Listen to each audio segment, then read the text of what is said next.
Pwede pang tumawad. Yes, of course. Ang laki, oh.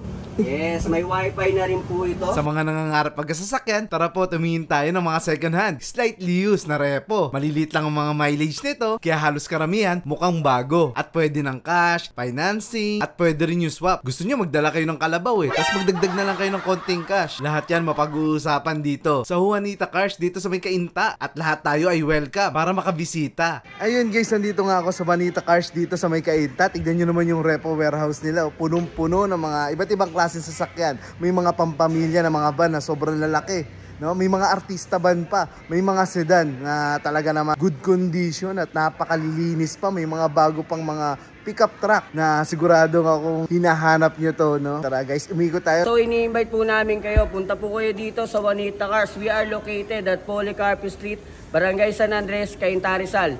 Marami po kaming mga unit kagaya ng sedan, SUV, pickup at mga van. Pwede nyo rin po akong kontakin sa 0910-3467-697. Sagutin ko po kayo sa mga inquiries nyo. At pwede rin po ditong cash, pwede rin financing, syempre pwede rin trade-in. Bukas po kami simula Lunes hanggang Linggo, alas 8 hanggang alas 6 ng gabi. Maraming salamat po. Punta na sa Juanita Cars. So guys, available sa kanila yung L300, Mitsubishi L300 po to. Syempre ito ay manual, no? Parang malaki na to. Ito yung L300 na exceed na yata ito. 2022. Ang asking price po natin dito ay 640,000. 640. Yes, ang milyahe niya po ay 34,000 lang. Pwede pong pang business. Maliit pa yung tinakbo, yes. No? Guys, 34,000 lang. Ayan, no? Tingnan nyo yung seat cover, oh. Yes, ayos na ayos pa, oh. Kita nyo yung loob, malinis, guys. Plastic pa ang upuan sa kabila. Ay, no? May mga plastic pa yung mga upuan, no? So, fresh pa to, So, mas maganda to kung bibisitahin nyo rito, guys. So ito pang negosyo, itong L300. No? Marami itong may kakarga sa lakas ng makina nito. Ito yung van. Ayan, van. Ito pong van, Nissan NB350 2019. Ang asking price po natin dito, 760,000. Manual po siya. Ang tinakbo niya po ay 58,000 lang po. 58,000 lang? Yes po. Magkano ulit, Sir Jomar? 760,000 pesos. So ang mura ng van na to, guys. Yes, negotiable pa po yan. Pagka cash basis po tayo. Pwede pang tumawad. Yes, of course. Napakalaki. Tignan nyo naman, oh. Grabe. Parang napapaisip ako sa van na to. Parang gusto kong palitan yung dala-dala ko ngayon. Bili ka na, naman. sir. Oo nga, eh. Nakasale po tayo ngayon. Galing po sa 795,000 ngayon po. On sale siya, 760 at kung cash po, mababawasan pa po natin yan. So guys, ayan, no, nakasale pala to yung warehouse nila, no. Pag cash mo pang kinuha, mas mababawasan pa. So ito ay napakaraming makakasakay dito pa lang, parang 4 na kagad dito eh. 4 din doon. Ang sarap ibiyahe sa probinsya nito. Kahit sama mo yung mga kamag-anak mo. Nissan NB350, no? Yes, po. Siya ay manual transmission. Ganda, grabe. Ganda pa ng loob nito. At napakataas niya, guys. Napakataas. Ang coding nito, sir, Wednesday? Yes po, Wednesday. Wednesday ang coding. Ang ganda ng coding niya. Hindi Lunes. Nasa gitna. So, ito yung mga paborito kong araw ng coding. So, dito naman po sa left side, meron po tayong Toyota Vios XLE variant. XLE. Yes. Yan. Ito po ay nagkakahalaga ng 600 pesos. 600,000, sir, no? Yes po. Asking price pa lang po yan. So, sa cash, mababawasan pa po natin yan. Upon viewing po, mag-negotiable po tayo, sir, ma'am.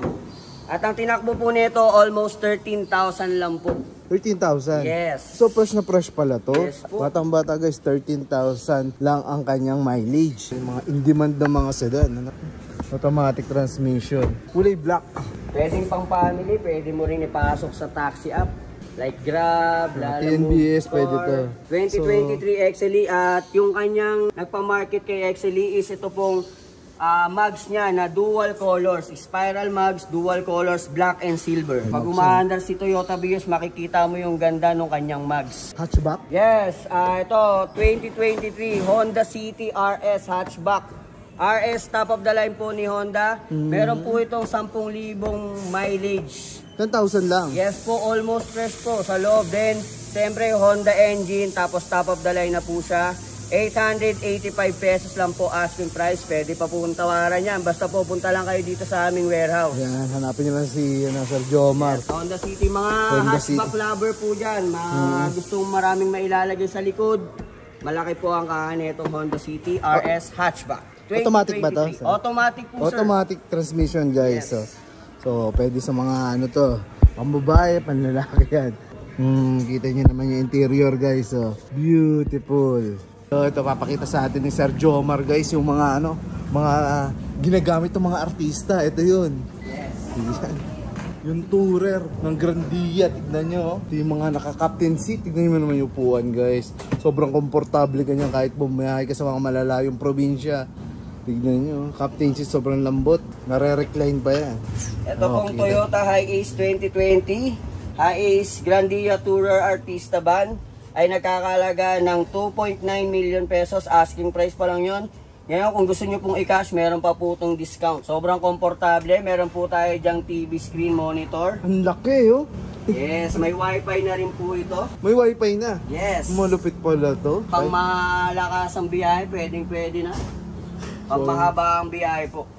Ayun, guys, napakataas ang ceiling niya. Tapos ang daming ano ng aircon, no? Yes. Labasan ng aircon. Manual automatic to. Automatic na to, guys. So, kayang-kaya nyo to i-maneho sa mga hindi sanay sa ano, manual. Sobrang laki niya, no? Yes po. Sa mga boss, sa mga artista, ito ang binibili At nila. ang biyahe po nito ay 18,000 mileage po. 18,000. Yes po. So, bagong-bago pa, oh. 18,000, guys. Mapapasa Masariwa pa ito. po sa ex mo. Kaya, para kang naka-aeroplano.